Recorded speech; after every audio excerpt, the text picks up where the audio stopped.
Big heads up in the sky tomorrow evening. We're going to see a very bright, very long pass of the International Space Station. You want to look to the southwest at 6:57 tomorrow evening. It'll be in the sky for nearly 6 minutes. Now, Storm Team 8 tries to always keep you aware of what's going on in the night sky, but there's a group of people who get together at least once a month to really gaze at the stars. And I got to meet with the St. Petersburg Astronomy Club, one of the oldest of clubs of its kind in the country.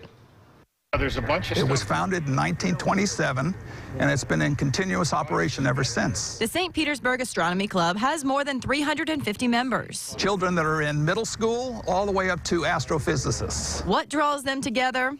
A love of the heavens. The beauty is just amazing. So it's only natural that you want to get an instrument that gets you in a little closer. John O'Neill, the club's president, got hooked when the Hale-Bopp comet passed. All of a sudden, I noticed that there was this thing in the sky. And I got out of the car and I looked and said, my God, that's a comet. He got a telescope and the rest is history. He wants others to have that moment too. So the club takes astronomy to schools and organizations. And we want to set up our scopes because you never know who's going to come over and look through it and get the charge out of it like I did. I even got to see something I've never seen. A solar storm. You'll see some little swirly, feathery-like things coming up off the surface. Oh, yep. Those are solar prominences.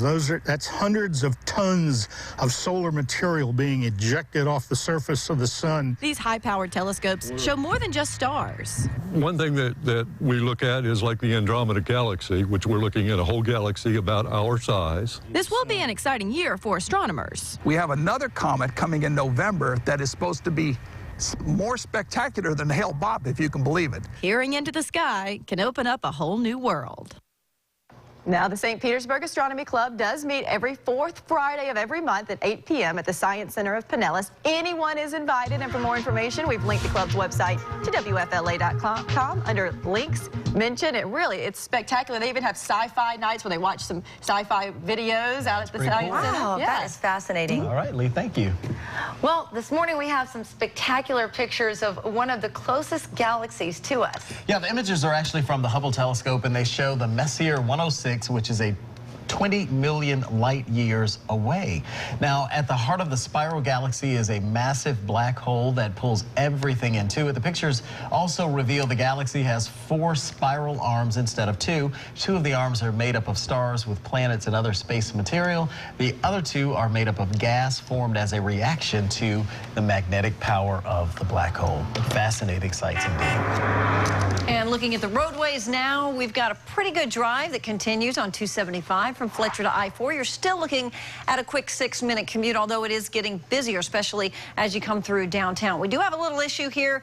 Southbound 275 right near Howard, Armenia. At last check, the tow truck was on scene, so let's pull out the camera and see if they have wrapped this up. It looks like they have. This is great news. It was tying up that left shoulder. Everything has been removed, and traffic is flowing at great speeds. This is southbound 275 near Howard, Armenia. Northbound moving at good speeds as well. Let's go back to the maps now. You see a little construction here. Just a quick reminder, they've been repairing, or crews have been out there repairing a broken water main for a few days, so traffic still may be a little bit slow here northbound West Shore right around Kennedy. By tomorrow, it should be all wrapped up. Let's move over now and take a look at a new accident. Bell Shoals at Bloomingdale, so be aware of this kind of in the Brandon area. Meanwhile, Highway 60 still flowing at good speeds, but getting a little bit slow right around Valrica Road, so keep that in mind. Also around Dover, it's starting to get busy, especially in the westbound side of traffic. Great drive on our Howard Franklin bridges. Look at these speeds: 74 on the Howard Franklin, 57 on the Gandy, 63 miles per hour on the Courtney Kimmel Causeway. If you happen to use Twitter, you can tweet me at Leslie Lacey at Twitter. Now let's check in with Lee Spann. Much more mild as you step out the door here on this Wednesday morning compared to yesterday. In fact, we're even seeing some extra clouds, which really help to insulate us overnight. There's a slight chance up into Citrus and Hernando counties you can see a little bit of a sprinkle on your windshield this morning, but the vast majority of us will stay dry. In our headlines, warm conditions, upper 70s in the afternoons for the next several days.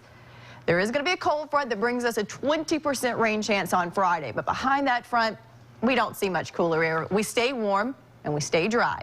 We're leaving in that 10% chance of an isolated shower, especially in the northern part of our viewing area today. 62 degrees at 9 a.m. A few more clouds than yesterday, but also warmer than yesterday. 72 degrees at noon, a nice warm 77 this afternoon. We checked in with our weather watcher, Big Monkey in Crystal Beach, who's warmer than yesterday as well. Sitting at 61 degrees right now. Lakeland's at 59. Vast difference from yesterday. We're at 56 in Inverness, 62 now in Tampa. We've actually warmed up from last hour. 57 in Bradenton. We're at 50 right now in Waimama.